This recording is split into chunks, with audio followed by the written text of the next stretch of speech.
always thought you were the type of person who didn't care what other people thought about you. I always worry about what people think. What is identity? Is it something we decide entirely for ourselves?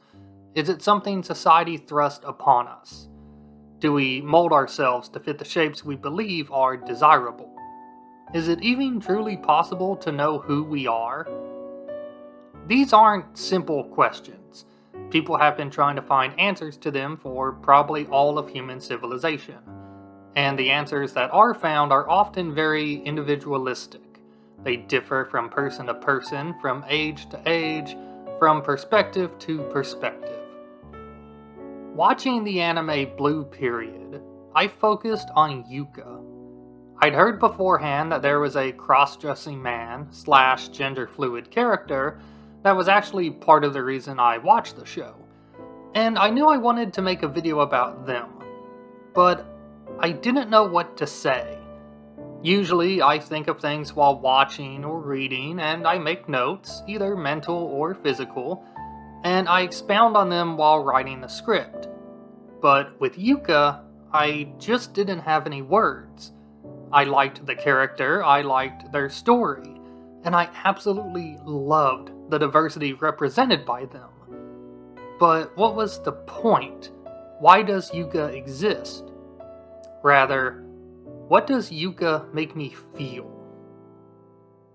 First of all, I'm going to say that I'm not going to try to put a label on Yuka. There's not much point. People can see characters however they wish. That's part of the beauty of art. If a male character seems feminine to one reader or viewer, and that person is helped by that, feels encouraged or less alone, that's great.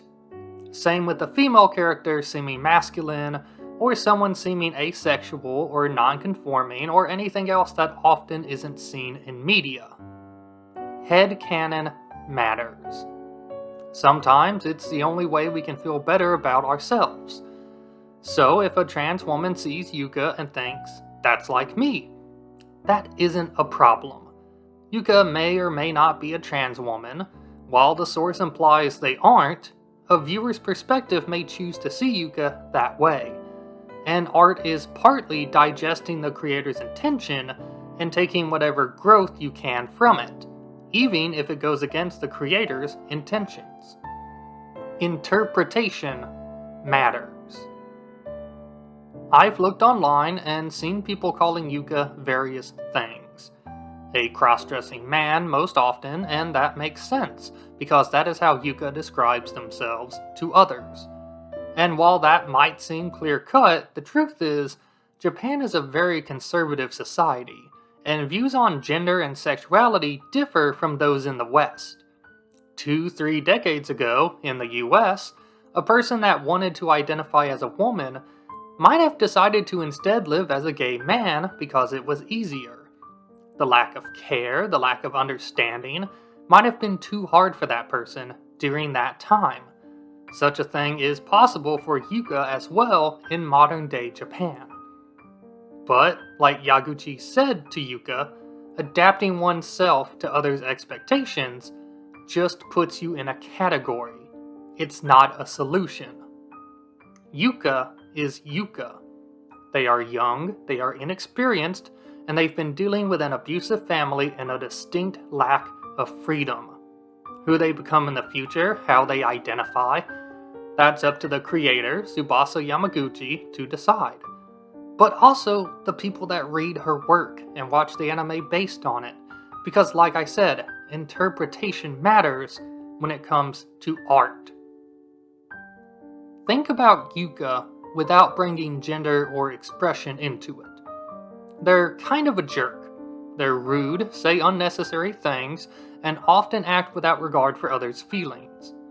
But they're also kind in their own way, and they care a lot, at least about certain people and things. One person could hate Yuka, while another could like them, based not on what is only in the series, but on how that particular individual feels about certain traits, certain actions, ways of speaking, and so on. We bring ourselves into the work when we experience it. Which gets me back to my question. What does Yuka make me feel? Now, after watching those 12 episodes, after learning about Yuka's circumstances and their desires and their struggles, when I think of Yuka, I feel sad. A person shouldn't have to deal with so much pain because of intolerance, especially not from family. Physical abuse, verbal abuse, having all of their stuff thrown away. Yuka's father is horrible, and their mother isn't much better. I want to cry thinking about it, and it hits harder because I know it's all true. These things happen all the time to members of the LGBTQ+. And worse. It shouldn't. There is absolutely no reason for it, but it does. It is a sad fact of life right now, and will be for some time to come, I'm afraid. When I think of Yuka, I feel joy. This proud person is expressing themselves the way they want, regardless of how it makes others feel. They are doing nothing wrong, and anyone that feigns being hurt because of it can go screw themselves. Yuka is Yuka, and nobody is going to tell them to stop. Not in a way that Yuka will listen to, at least. I wish I could be that brave. Maybe one day, I will be.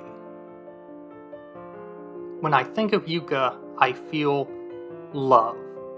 I see some of myself in Yuka, wanting to take the easy path while also having to be true to myself, putting myself in boxes for the sake of others, and pretending that it makes me happy. I am Yuka, in a way. Yuka is who I am. But I love them.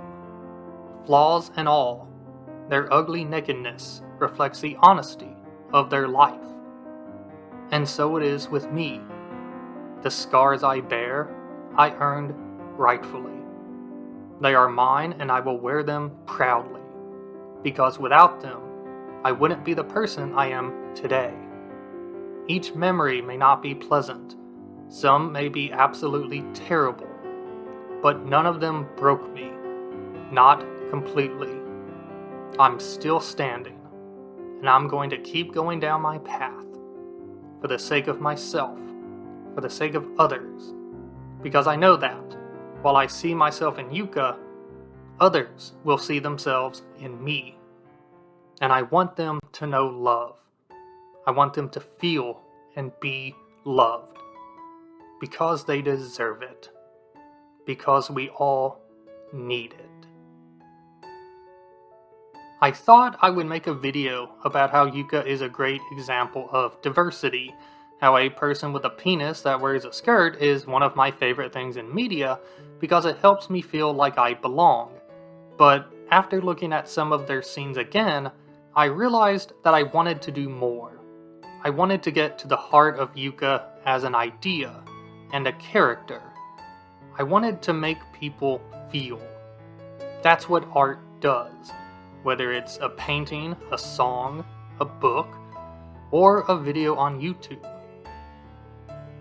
But yeah, Yuka has a banana and wears a skirt, and it's awesome. They're also bisexual, which we need more of. Maybe pan. I'm not their A&E biographer. Yuka is Yuka, and the person that comes across the character and feels good about them, maybe because they like skirts too, or they like guys. Well, you are you, and you are wonderful. Thank you so much for watching if you've gotten this far. This has been a very hard video to make, but I think it's worth it. As a non-binary individual, I adored the non-gender conforming Yuka. I really want to read the Blue Period manga to see what becomes of the character after the anime, though another season of the anime would be great too. You can find me on Twitter if you want, at ShaggyJebus, with very sporadic posting, and I have a Patreon for that day that will never come, when I can quit my soul-sucking job and do analysis and reviews full-time. Patreon.com/ShaggyJebus. There's not much there because I don't really know what to put, but I guess I'm open to suggestions. That's it for now. Until next time, stay true to who you are.